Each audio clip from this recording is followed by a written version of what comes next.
안녕하세요. 참 쉬운 경제 홍인택 기자입니다. 최근 국내 증권 시장에서는 다시금 삼성전자와 SK하이닉스에 대한 관심이 뜨겁습니다. 이미 다른 언론 매체에서 잘 나왔다시피 이유는 바로 인공지능, AI에 대한 기대감이 커지고 있기 때문인데요. 최근 뉴욕 나스닥 시장에서 가장 주목받고 있는 기업 역시 AI와 관련 있는 엔비디아죠. AI 열풍이 불면서 엔비디아의 반도체 칩 수요가 폭증하고 있다는 소식인데, 잘 아시다시피 엔비디아는 AI 반도체 설계를 담당하고 생산은 대만의 TSMC와 같은 기업들에게 파운드리를 맡기고 있죠. 국내 파운드리 양대산맥 삼성전자와 SK하이닉스가 주목받는 이유가 바로 여기에 있죠. 오늘은 AI 트렌드가 왜 엔비디아의 시가총액을 끌어올리는지, 그리고 삼성전자와 SK하이닉스에게도 기대감이 닿는 이유가 무엇인지에 대해서 한번 알아볼까 합니다. 일단 AI에 대한 관심은 지난해 11월 챗 GPT가 출시되면서 선풍적인 인기를 끌었죠. 국내에서는 웹툰에 AI를 적용해서 독자들의 질타가 나오는 상황이고요. 이미지뿐만 아니라 생성형 언어 모델의 수준이 이제는 불쾌한 골짜기를 넘고 있어서 많은 사람들에게 가능성과 영감을 불어넣고 있는 것도 사실입니다. AI는 수많은 데이터를 학습하고 추론한 결과를 도출하고 있죠. 그렇다면 많은 데이터를 초고속으로 처리할 필요가 있겠는데, 여기에서 AI 서버의 필요성이 대두가 되고 있고요. 그리고 하이엔드 AI 서버에는 더 많은 데이터를 더 신속하게 처리해야 하므로 고성능의 GPU가 많이 필요하기 때문에 그 기대감에 엔비디아의 시총이 1조 달러를 돌파하게 된 것이죠.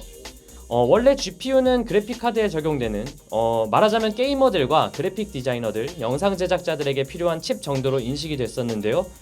2021년에는 가상화폐 채굴로 인기가 많았고요. 이번에는 AI 열풍을 타고 있네요. 그리고 단순 기대감만으로 주가가 오르는 건 또 아니고요. 하이엔드 AI 서버 수요에 비해 필요한 반도체 수급이 타이트해질 것이라는 예상이 근거가 되고 있어요.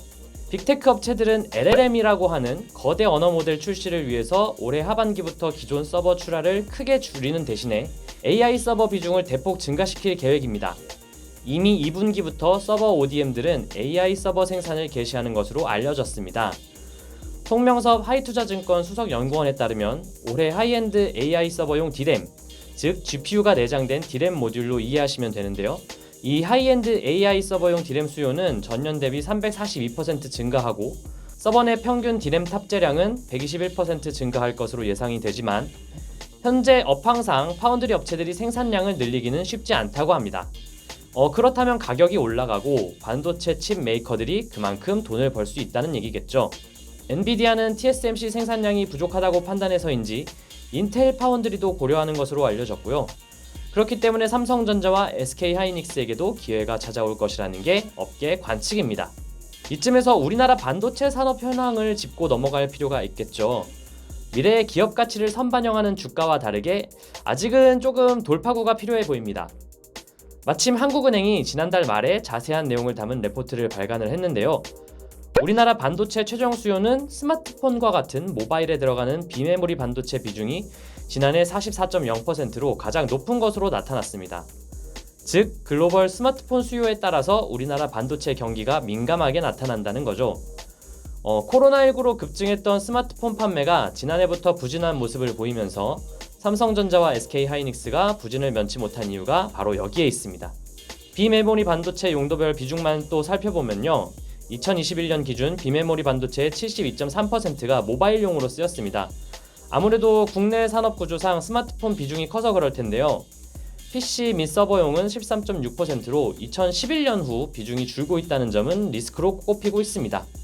그 다음으로는 서버가 20.6%로 대부분 메모리 반도체가 여기에 해당이 되고요. 국내 메모리 반도체만 따져보면 2005년에는 개인용 컴퓨터 비중이 절반 이상을 차지했는데, 모바일 보급이 확대가 되면서 지난해 16.6%로 줄었고요. 요즘에는 모바일도 줄어드는 대신에 서버용 D램 매출 비중이 39.0%로 가장 많은 비중을 차지하고 있습니다. 그래서 미국 빅테크 기업들의 데이터 센터 투자 동향과 연계가 되어 있죠. 지난 4월까지는 대미 수출이 전년 동월 대비 68.6% 급감한 것으로 나타났는데요. 최근에는 엔비디아 훈풍을 타면서 반등할 수 있을 것이라는 기대감이 시장을 지배하고 있다고 볼 수도 있겠죠. 그런데 수출 비중이 가장 높은 국가는 중국이거든요. 관세청 자료를 보면 2018년 대중 수출 비중이 67.0%였는데 지난해 55.1%까지 줄었어요.